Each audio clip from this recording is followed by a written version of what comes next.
जब पूरी दुनिया पश्चिम एशिया के महायुद्ध की आहट से कांप रही है, तब भारतीय बाजारों में एक ऐसा भूकंप आया जिसने निवेशकों की नींद उड़ा दी है। क्या ये गिरावट भारत की कमजोरी है या फिर ये उस महातूफान से पहले की शांति है जिसमें भारत एक इकोनॉमिक सुपर पावर बनकर उभरने वाला है। जहां एक तरफ हमारा रुपया और बाजार दबाव में है, वहीं दूसरी तरफ पड़ोसी देश पाकिस्तान की तो सांसें ही अटक गई हैं।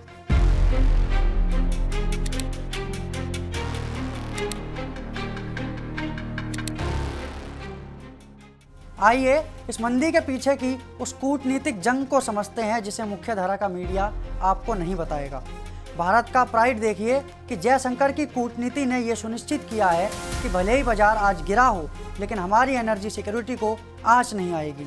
भारत दुनिया का इकलौता ऐसा देश है जो इस संकट में भी ईरान से सीधे बात कर रहा है और अमेरिका को अपनी शर्तों पर झुकने के लिए मजबूर कर रहा है। ये मंदी अस्थायी है क्योंकि भारत का बुनियादी ढांचा फंडामेंटल चट्टान की तरह मजबूत है।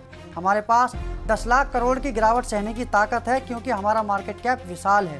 भारत इस गिरावट को भी एक खरीदारी के अवसर यानी कि बाइंग अपॉर्चुनिटी के रूप में देख रहा है। जयशंकर की कूटनीति ने दुनिया को बता दिया है कि भारत को नज़रअंदाज करना नामुमकिन है। भारत की गिरावट रणनीतिक है। भारत आज भी दुनिया के लिए निवेश का सबसे सुरक्षित ठिकाना बना हुआ है। डॉक्टर एस जयशंकर की ईरान के साथ चौथी बातचीत का असर जल्द ही बाजार पर दिखेगा, क्योंकि भारत ने साबित कर दिया है कि वो केवल अपनी सीमाएं ही नहीं बल्कि अपने आर्थिक हितों की रक्षा के लिए जाना जाता है। भारत ने डॉलर के प्रभुत्व को चुनौती दी है और जल्द ही रुपया अपनी खोई हुई जमीन वापस पाएगा।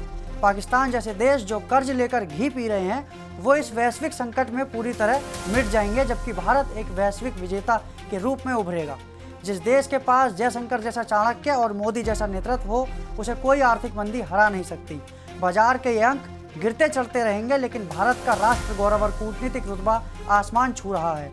पाकिस्तान सऊदी के दर पर भीख मांगता रह जाएगा और भारत अपने दम पर इस संकट से बाहर निकलकर दुनिया की तीसरी सबसे बड़ी अर्थव्यवस्था बनने का अवसर ढूंढ रहा है। इसी तरीके की तमाम जानकारी के लिए देखते रहिए राष्ट्र टीवी। नमस्कार।